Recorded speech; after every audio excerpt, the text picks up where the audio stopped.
Hey everyone, Assalamu alaikum. My name is Khadija Safari and I am here today to tell you about my journey to Islam, what led me to finally choose to wear the hijab. I chose to move to London when I was 19 to expand my knowledge. I felt pretty brain dead in terms of life skills and I felt like I just needed to meet more people, more variety.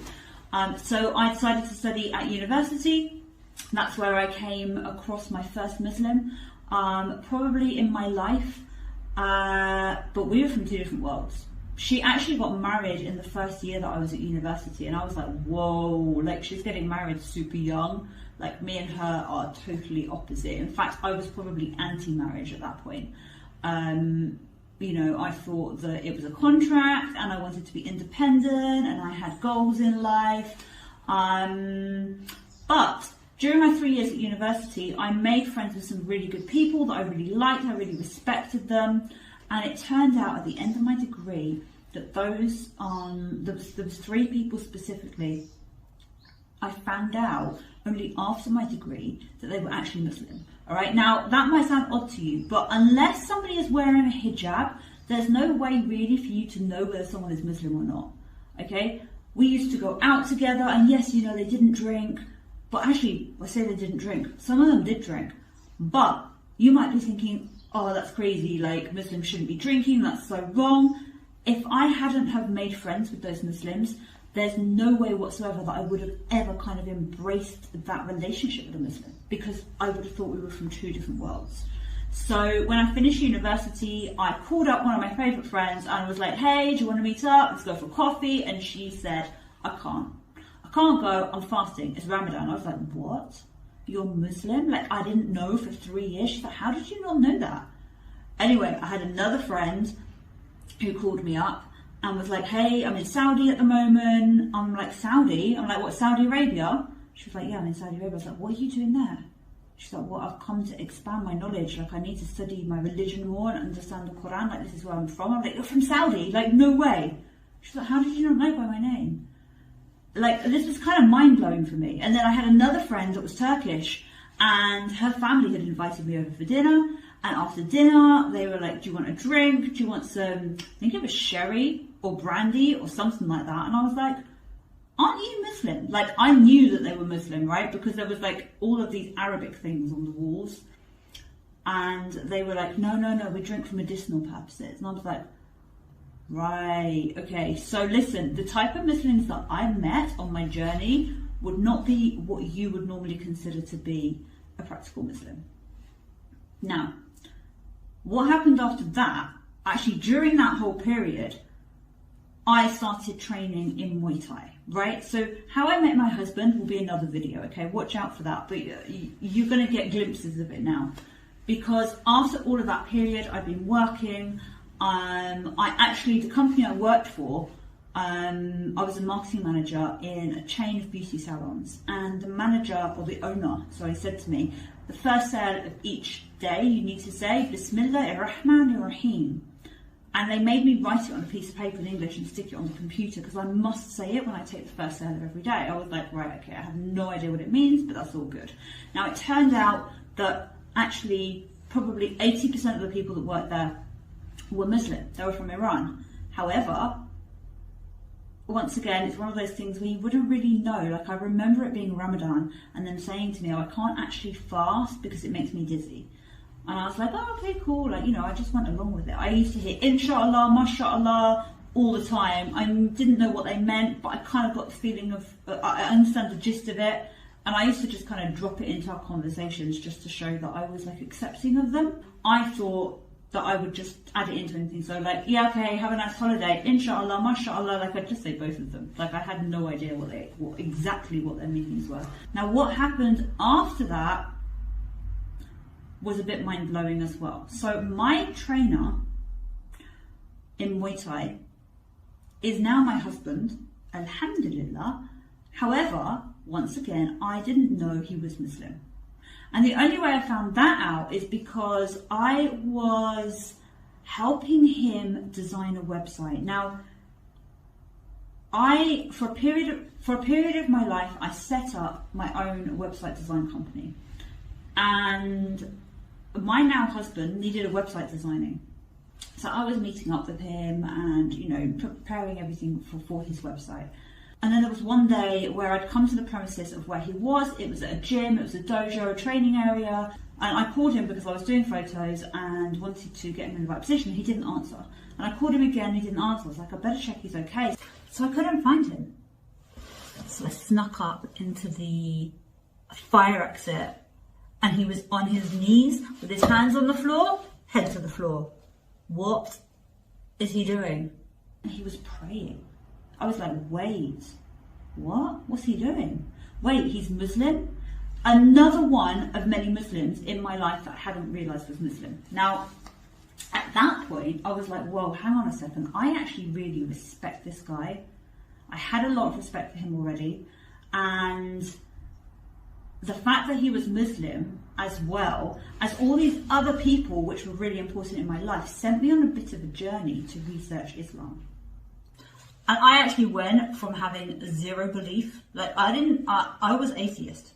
I did not believe in a God whatsoever. Now at this point I realised that the friends which I had chosen to keep in my life, who I respected, who I liked, who I wanted to genuinely spend time with, were Muslim, right? They were all Muslim. So I was like, right, I feel a bit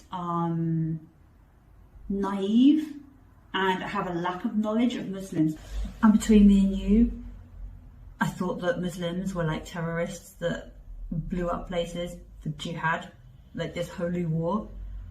And I thought that the women were oppressed and that the men could just marry as many women as they wanted. And I decided to go on a journey to really understand the religion. Now, at this particular point, I didn't just study Islam.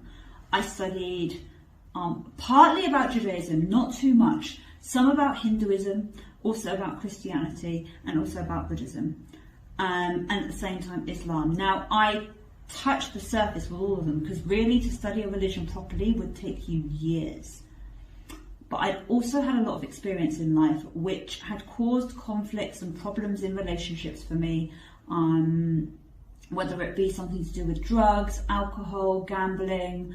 There were many things which the more I read about Islam, the more I realised it would have been a solution to all of those problems, and those problems would never have happened in the first place. So the things that I really wanted to understand were jihad, marrying up to 4 women, and wearing the hijab.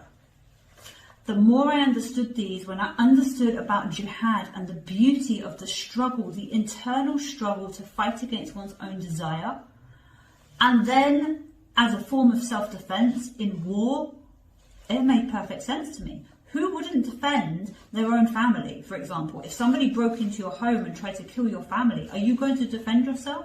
But it says if they stop attacking, you must stop attacking. Now, when we come to hijab, this is where I had to relearn about myself. I thought that I was independent, I was confident, I didn't care what people thought about me. And then I considered wearing the hijab. And at that particular moment, I was like, there is absolutely no way whatsoever that I'm going to be putting one of those on my head. Why would I not put it on my head? Because I was actually worried about what people would think about me. Now, I thought I was confident.